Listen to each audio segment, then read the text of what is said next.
Hola, ¿qué tal? In this presentation, we're going to be going over the present tense irregular verbs. So we're going to be focusing on all irregular verbs. Now, this is assuming that we know the endings to the present tense three family groups. Okay, so that's the AR, ER, and IR. This is precisely only on irregular present tense verbs. So let's get started. We're going to start with stem changing verbs, or also known as the boot verbs. So I'm going to start here with the verbo querer, which means to want. And a stem changing verbo, it is one that the stem changes its look, right? So the stem here for querer would be the QUER. And so that stem would change when we conjugate it into the present tense. Stem changing verbs are also known as shoe verbs or boot verbs, as I like to call them.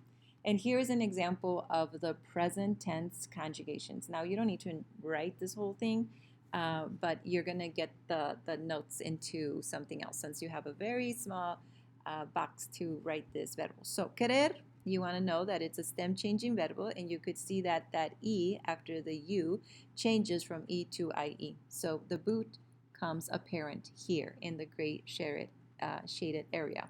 So in queremos and queréis, the E stays in E. So we have four boot verbos, and those are vowels that change either from E to IE, O to UE, and U to UE. And so here's an example of E to I verbos. Vestir, I'm writing all the conjugations. Please, you don't have to write them all. You need that space. In the next slide, you're going to see that there are more verbs to be added. So it changes inside the boot in all first, second, third person singular, and only in the third person plural. And then we have E to IE verbs. I'm using the verbo preferir to prefer, and it is always the second E. If the verb has two E's in the stem, it's always the second E that changes. And so here we've got the verbo again in all forms of the first, second, third person singular, and only in the third person plural. Now the O to UE using the verbo dormir, you could see here again in the first, second, third person singular, and the third person plural only. The O stays O in dormimos and dormís.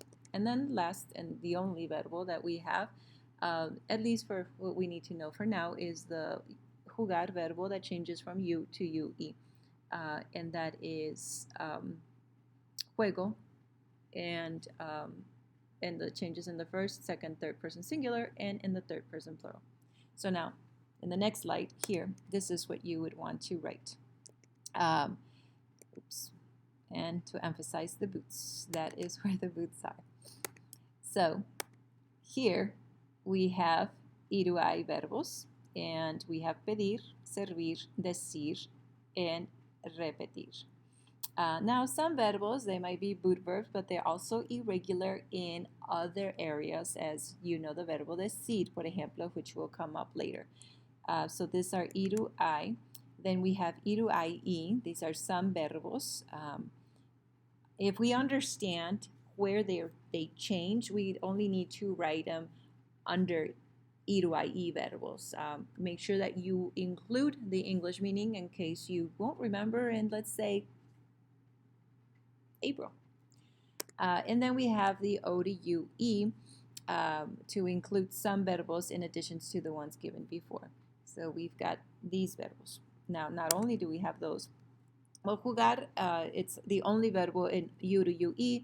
So if you need space, make that column very, very small and make three of them a little bit wider. We also have vestir, impedir, inmedir. Now, these aren't the only verbos. We could easily be adding verbos as we move forward in the year. And for E to IE verbos, we've got, in addition, 5 other verbos: mentir, which is to lie; entender, to understand; preferir, which I believe we had already, to prefer; encender, which is, it means to turn on or to light on; y defender, which is to defend. On O to UE, we've got volar, which is to fly; dormir, we had it before; contar is to count; encontrar is to find; and acostar would be to lay down. So these are your verbos. You could pause the video as you wish. I will continue here for now. Then we have the other section, irregular verbs in the yo form only. And these are the most common ones. Are they the only ones? No, there are more, but these are the the the ones that I know you've learned, and we will be adding more to this. So these verbs are, I call them the yo go verbs because it is go in the yo form. So yo go. Now the ones with the asterisk and the ones that have a vowel underline, they also, like decir, por ejemplo, I talked about this one earlier. It is a verb that belongs also in the to the I verbo, and venir, it is an I verbo, so you should also have it there. The tener is also a yogo verb, and it also changes from to I. And then the reasons caer and traer have an asterisk is because take a look at the yo form. They have an I. It is traigo and caigo. So that's why those are there. And then I include saber, even though it's not a yogo verb, but it is a verb that is often forgotten in the yo form. It is yo sé, and it has an accent mark to differentiate from the reflexive pronoun sé. Again, you can pause the video. I'm going to continue on here. So your 4 completely irregular verbs, completely irregular, are these 4, and it is ser, estar, oír, and ir. So I included oír because, as you could see, the I changes to a Y, and it typically does any word that has that an I, a verb that has an I between two vowels, automatically changes to a Y. So oír is one of the verbs that you've learned. So that would be one. Ser and estar, I believe that you're very familiar with, and the present tense conjugations. Ir, it is also a verb that you have seen before. So here again, just another reminder of some of the first person irregular verbs and the 4 stem changing verbs. To continue on. Again, you see the yogo verbs. They got some change. Digo is an I. It changes there too. Traer and caer have an I. And then there's hago and salgo. So yes, these are some of the irregulares. Moving forward, there are more. And these are the J verbs. These are verbs that end in her or hir. And here you have a few. Escoger, so this is only irregular in the yo form. Yo escojo. And if you take a look at the last 3 letters of escojo and any other verbo, you got the ojo, no? So ojo, the word ojo means look out. So ojo por escojo, recojo, cojo, dirijo, protejo, and corrijo. There are several. We're going to be adding again to this list as well. Then the other verbs are your ser and sir verbs, and these are your SCO verbs, or ZZOs as I call them. And these are, they have a Z in the yo form, and they all end in the same 3 letters, the Z, C, and O. Again, these aren't the only ones, but they are some that we need to include here as well.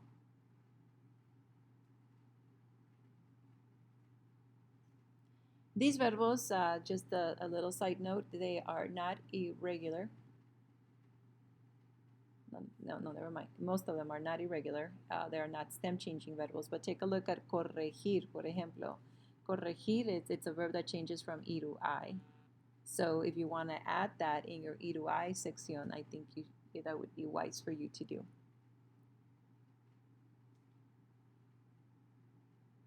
And I think you'll be good on the other ones. So moving forward to the other grupo.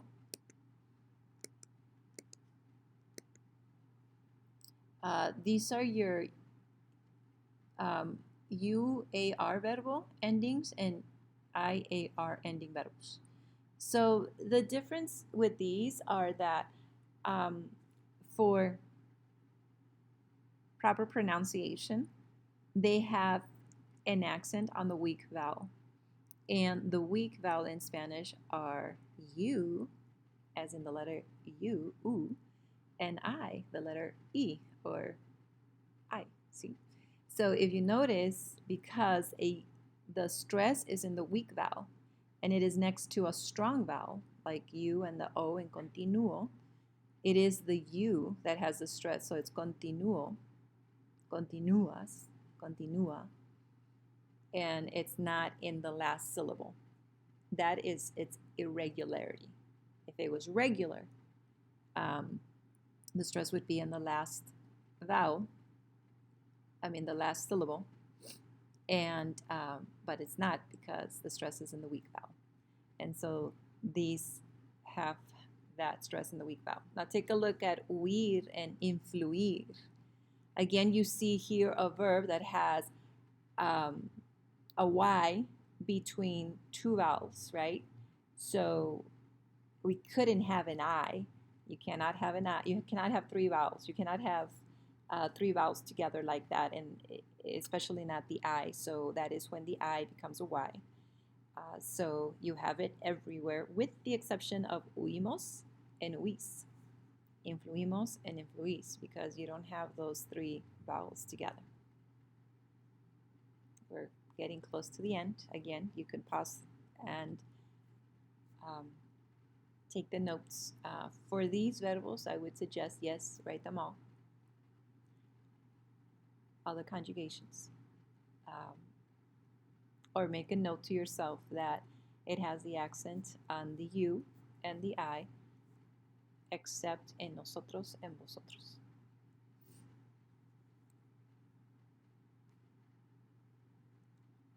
Bueno, nosotros.